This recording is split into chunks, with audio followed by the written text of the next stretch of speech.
सबसे पहले जाते जाते एक अच्छा काम कर जाइए कि देश के नेताओं की पेंशन भी बंद कर दीजिए। जाते जाते हाँ, अभी जाने वाला ना 2024, तो अभी ये इनका खत्म होने वाला। इतनी निश्चित कैसे हो सकती हैं? हालात इन्होंने देश के लिए कोई अच्छा काम किया नहीं।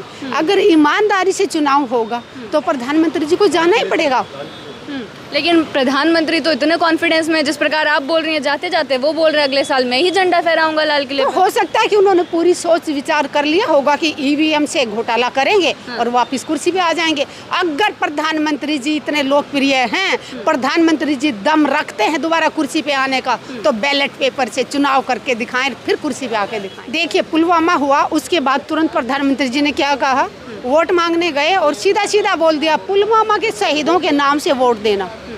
मतलब कैसे, कितना नीचे गिरेगी। आप देख रहे थे जनता लाइव, मैं हूँ आपके साथ रवीना। प्रेस क्लब में अभी मैं मौजूद हूँ और यहाँ पर आज एक प्रेस कॉन्फ्रेंस रखी गई थी पुलवामा हमले को लेकर, जिसमें सुदेश गोयल जी थी, सत्यपाल मलिक जी थे और प्रशांत भूषण जी भी थे और उनके साथी भी कई जो मिलिट्री में रह चुके हैं।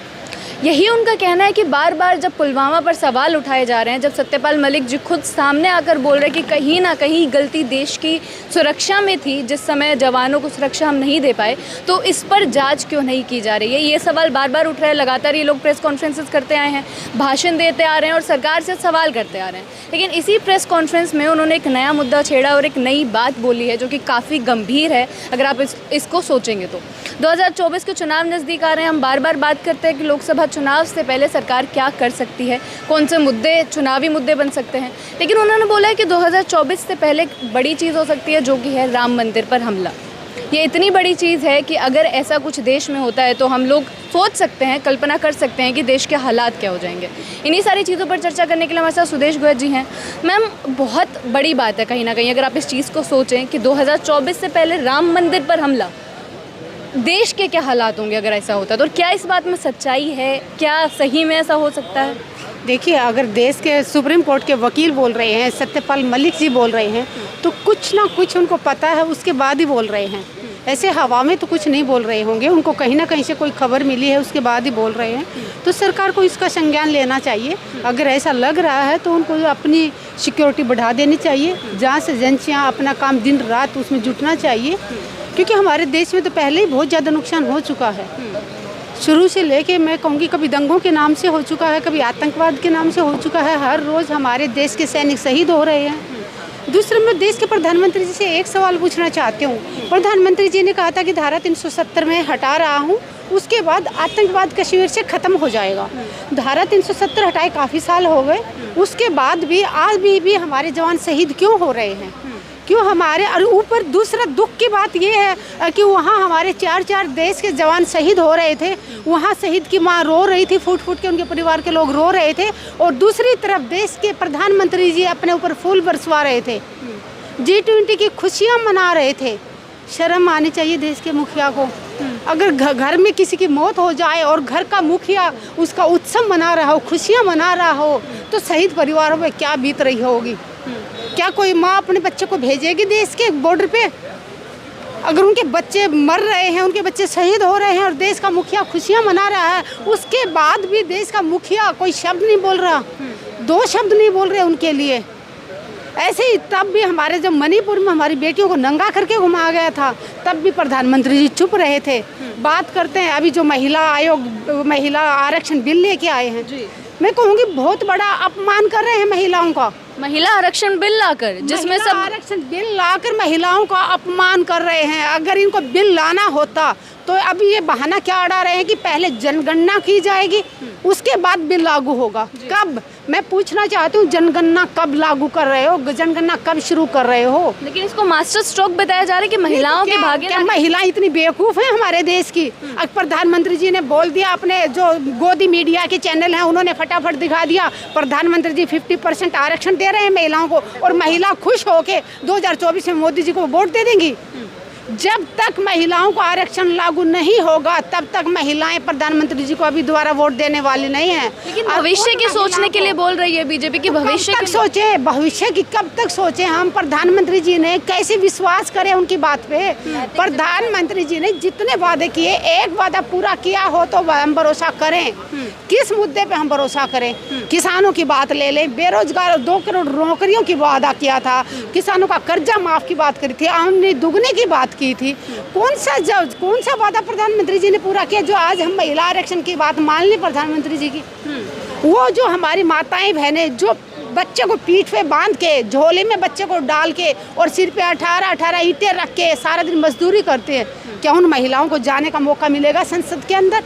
अगर एक चाय बेचने वाला संसद के अंदर बैठ सकता है, प्रधानमंत्री जी की कुर्सी में बैठ सकता है, तो क्या उन माताओं बहनों का अधिकार नहीं है? क्या उस मजदूर का अधिकार नहीं है जो सारा दिन मेहनत करके पसीना बहा के 300 रुपये दिहाड़ी कमाता है? तो क्या ये आरक्षण अभी करे कि कौन बैठेंगी महिलाएं? अगर ओबीसी की महिलाओं का इसमें रिजर्वेशन नहीं है तो कौन बैठेंगी? नेताओं की पत्नी जाके बैठेंगी, नेताओं की बेटियां बैठेंगी उसमें जाके। मतलब क्या है ये कुर्सी? मतलब ये सिर्फ परिवारवाद चलाना चाहते हैं। पहले खुद सर उनके ऊपर बैठे रहे, फिर अपनी बेटियों को लाओ, अपनी वाइफों को लाओ। कईयों के तो वाइफ नहीं है। उनको मैं यही कहना चाहूँगी कि महिलाओं के साथ धोखा करना बंद करें। महिलाएं अभी आज की 21वीं सदी की नारी इतनी बेवकूफ़ नहीं रही कि प्रधानमंत्री जी ने कह दिया और हमने मान लिया। आप एक खुद मेजर की पत्नी है मैम, आपको सारी चीज़ें पता है कि एक आर्मी में क्या क्या चीज़ें रहती हैं, कैसे उनकी फैमिली सर्वाइव करती है। तो पुलवामा पर सवाल इतनी बार उठाए जा रहे हैं, आप लोगों ने काफ़ी बार कॉन्फ्रेंस की है, आज फिर कॉन्फ्रेंस करनी पड़ रही है, धरना का भी आपने ऐलान किया है, ऐसे ही सवाल उठाते रहेंगे कि जब तक शहीदों के परिवारों को न्याय नहीं मिल जाता हमारा संघर्ष जारी रहेगा। हम बार बार कॉन्फ्रेंस भी करेंगे, रैलियां भी करेंगे, जरूरत पड़ी तो बड़ा आंदोलन करेंगे। देश के जवानों की बात है ये। आपको नहीं लग रहा कि ज़्यादा समय हो गया? क्योंकि बीजेपी यही तर्क दे रही है कि 4 साल पहले क्यों नहीं बोली गई सारी चीज़ें? क्यों नहीं बोला? पर्दा ये आपने इसमें सत्यपाल मलिक जी ने तो उसी टाइम बोला था। सत्यपाल मलिक जी बता रहे हैं कि प्रधानमंत्री जी ने चुप होने के लिए कहा।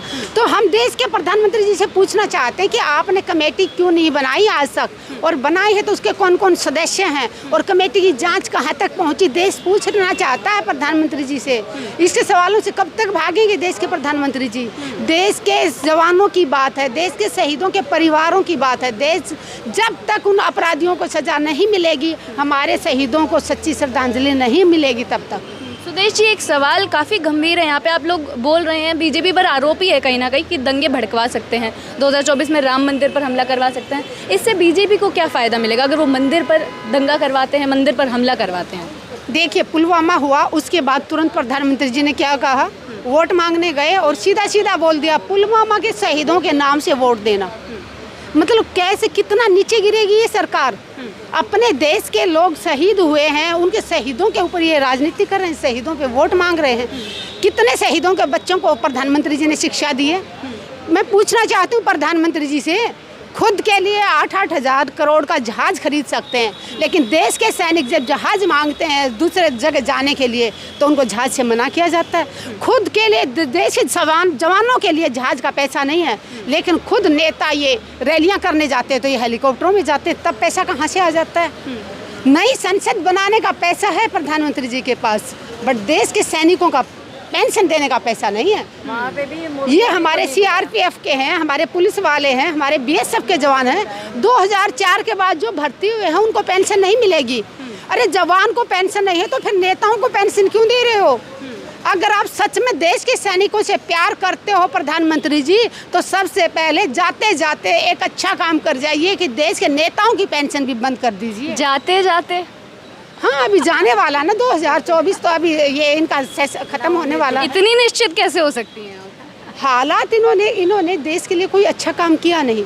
अगर ईमानदारी से चुनाव होगा तो प्रधानमंत्री जी को जाना ही पड़ेगा। लेकिन प्रधानमंत्री तो इतने कॉन्फिडेंस में, जिस प्रकार आप बोल रही हैं जाते जाते, वो बोल रहे हैं अगले साल मैं ही झंडा फहराऊंगा लाल किले तो पे। हो सकता है कि उन्होंने पूरी सोच विचार कर लिया होगा कि ईवीएम से घोटाला करेंगे और वापस कुर्सी पे आ जाएंगे। अगर प्रधानमंत्री जी इतने लोकप्रिय हैं, प्रधानमंत्री जी दम रखते हैं दोबारा कुर्सी पे आने का, तो बैलेट पेपर से चुनाव करके दिखाएं, फिर कुर्सी पे आके दिखाएं। चलिए, एक आखिरी सवाल से खत्म करेंगे। आप लोगों ने बोला कि नेताओं पर हमला हो सकता है, राम मंदिर पर हमला हो सकता है, और क्या चीज़ें हैं और क्या संभावनाएं हैं कि चुनाव से पहले ऐसी चीज़ें भी की जा सकती हैं? देखिए हमारे देश में ना महिलाएं सुरक्षित हैं, महिलाओं को नंगा करके घुमाया गया था। हमारे देश के सैनिक वो चाइना और पाकिस्तान को तो दुश्मन मानते हैं, वहाँ तो आमने सामने छाती पे गोली खाते हैं। लेकिन कुछ दिन पहले मणिपुर में क्या हुआ, घर आए हुए छुट्टी आए हुए एक जवान को घर से घसीट के उठाया गया और उसके सिर में गोली मार दी गई। देश पूछना चाह रहा है सरकार से कि ये हो क्या रहा है। हमारे देश के सैनिक अपने घर में सुरक्षित नहीं हैं, तो देश का आम इंसान कैसे सुरक्षित रह सकता है अगर हमारे देश का जवान को घर से उठा के गोलियों से भूना जा रहा है। लेकिन हमारे देश के प्रधानमंत्री जी को तो टाइम नहीं है नाम बदलने से। और दूसरे जो इसके यूपी के योगी जी हैं, मैं उनसे एक बात कहना चाहूँगी, घर जो बनता है तिनका तिनका जोड़ के मुश्किल से पूरी ज़िंदगी में ईमानदारी से जो खाना खाते हैं वो मुश्किल से ईमानदारी से एक घर ज़िंदगी में बना पाते हैं। और ये योगी जी एक सेकंड नहीं लगाते, उनका आशियाना के ऊपर रोड रोलर चलवा देते, बुलडोजर चलवा। सरकार बोलते कि अपराधियों के घर पर बुलडोजर चलता है। प्रधान अगर योगी जी अपराधियों के ऊपर चलाते तो कुलदीप सेंगर का घर आज सुरक्षित ना खड़ा होता। अगर योगी सरकार अपराधियों के घर पे चलाती तो ब्रिजभूषण का घर सुरक्षित ना होता। अगर ये अपराधियों के घरों पे चलाते तो संदीप जो आज कुर्सी पे बैठा है वो ना बैठा होता। अपराधियों को ये संसद में बुलाते हैं, अपराधियों का ये संसद में बिठा के सम्मान करते हैं, ये बलात्कारियों को जेल से छुड़ा के उनको माला पहनाते हैं। और ये बात करते हैं अपराधियों का घर तोड़ रहे हैं, ये गरीबों का घर तोड़ रहे हैं। इनका चारा अपराधियों से सामना करने की हिम्मत नहीं है इनकी। अपराधियों हो जा रही है आपकी बात करते हैं। अपराधियों के आगे तो ये कठपुतली की तरह नाचते हैं, ये सिर्फ गरीबों का आशियाना तोड़ते हैं। लेकिन याद रहे मोदी जी को भी योगी जी को भी कान खोल के सुन ले, आज आप कुर्सी पे बैठे हैं, सदा पावर में नहीं रहने वाले। एक दिन वो भी आएगा कि यही देश की जनता आपके घर के ऊपर बुलडोजर चलाएगी, आपके घर के ऊपर बुलडोजर चलाएगी। आज ये सत्ता के नशे में इतने पागल हो चुके हैं कि हर गरीब के घर के ऊपर बुलडोजर चला रहे हैं, उनका घर तोड़ रहे हैं। अरे घर खुद का घर ना बसा सके तो दूसरों का बसने तो दीजिए। चलिए इसी बात पर ख़त्म करेंगे। साफ साफ सवाल उठा रही हैं और बोल रही हैं कि 2024 के चुनाव से पहले देश में कुछ भी किया जा सकता है।